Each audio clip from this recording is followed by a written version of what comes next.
হরে কৃষ্ণ, রাধে রাধে। শুভ সকাল বন্ধুরা, কেমন আছো তোমরা সবাই? আজকে আমি তোমাদের সাথে শেয়ার করব ভৌমি বা জয়া একাদশীর দিনটা আমি কিভাবে গোপাল সোনাদের সেবা দিলাম। আজকে থেকে আমি একাদশী করা শুরু করলাম। সকল ব্রতের মধ্যে শ্রেষ্ঠ ব্রত হলো একাদশী ব্রত, তাই আজ থেকে আমি চেষ্টা করব প্রত্যেকটা একাদশী পালন করার। আজকের ভিডিওতে আমি তোমাদের বলবো জয়া বা ভৌমি একাদশীর মাহাত্ম্য।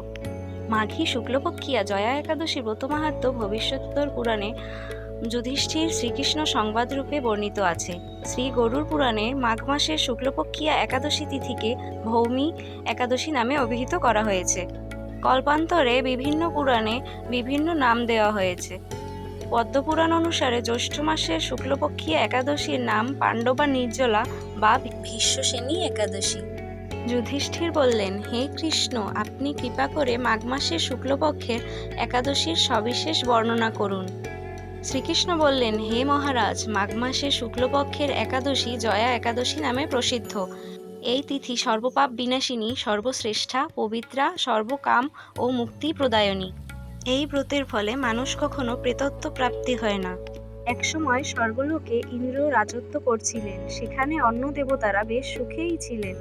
তারা পারিজাত পুষ্প শোভিত নন্দনকাননে অপ্সরাদের সাথে বিহার করতেন।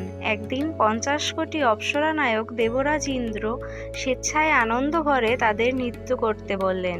নৃত্যের সাথে গান্ধর্বগণ গান করতে লাগলেন।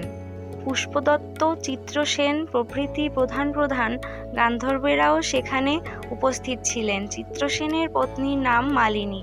পুষ্পবন্তী নামে তাদের এক কন্যা ছিল। পুষ্পদত্তের পুত্রের নাম মাল্যবান। এই মাল্যবান পুষ্পবন্তীর রূপে মুগ্ধ হয়েছিল। পুষ্পবন্তী পুনঃ পুনঃ কটাক্ষ দ্বারা মাল্যবানকে বশীভূত করেছিল। ইন্দ্রের প্রীতিবিধানের জন্য তারা দুজনেই নৃত্যগীতির সেই সভায় যোগদান করেছিল, কিন্তু একে অপরের প্রতি আকৃষ্ট থাকায় উভয়েরই চিত্ত বিভ্রান্ত হচ্ছিল। সেখানে তারা পরস্পর কেবলমাত্র দৃষ্টিবদ্ধ অবস্থায় দাঁড়িয়ে থাকলো। ফলে গানের ক্রম বিপর্যয় ঘটল। তাদের এই রকম টালমাল ভঙ্গভাব দেখে তারা যে পরস্পর কামাসক্ত হয়েছে, দেবরাজ ইন্দ্র তা বুঝতে পারলেন। তখন ক্রোধবশে তিনি তাদের অভিশাপ দিলেন, রে মূঢ়, তোমরা আমার আজ্ঞা লঙ্ঘন করেছ, তোমাদের ধিক, এখনই তোমরা পিশাচযোনি লাভ করবে। ইন্দ্রের অভিশাপে তারা দুজনে দুঃখিত মনে হিমালয় পর্বতে বিচরণ করছিল। পিশাচত্ব প্রাপ্ত হওয়ায় তারা অত্যন্ত দুঃখ ভোগ করতে লাগলো। হিমালয়ের প্রচণ্ড শীতে কাতর হয়ে নিজেদের পূর্ব পরিচয় বিস্মৃত হলো। এইভাবে অতি কষ্টে সেখানে দিন যাপন করতে লাগলো।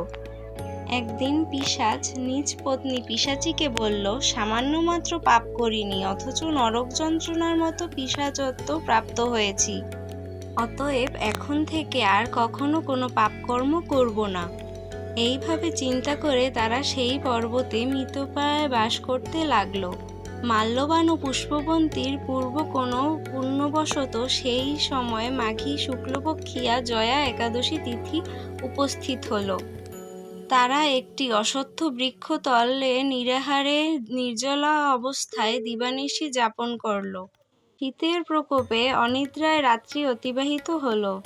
পরদিন সূর্যোদয়ে দ্বাদশী তিথি উপস্থিত হলো। জয়া একাদশীর দিন অনাহার ও রাত্রি জাগরণে তাদের ভক্তির অনুষ্ঠান পালিত হলো। এই ব্রত পালনের ফলে ভগবান বিষ্ণুর কৃপায় তাদের পিশাচত্ব দূর হলো। তারা দুজনেই তাদের পূর্বরূপ ফিরে পেল। তারপর তারা স্বর্গে ফিরে গেল। দেবরাজ ইন্দ্র তাদের দেখে অত্যন্ত আশ্চর্য হলেন।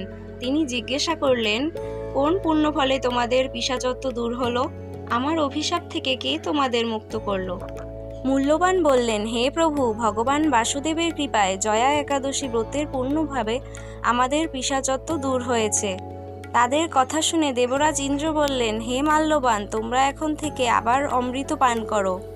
একাদশী ব্রতে যারা আসক্ত এবং যারা কৃষ্ণভক্তি পরায়ণ তারা আমাদেরও পূজ্য বলে জানবে।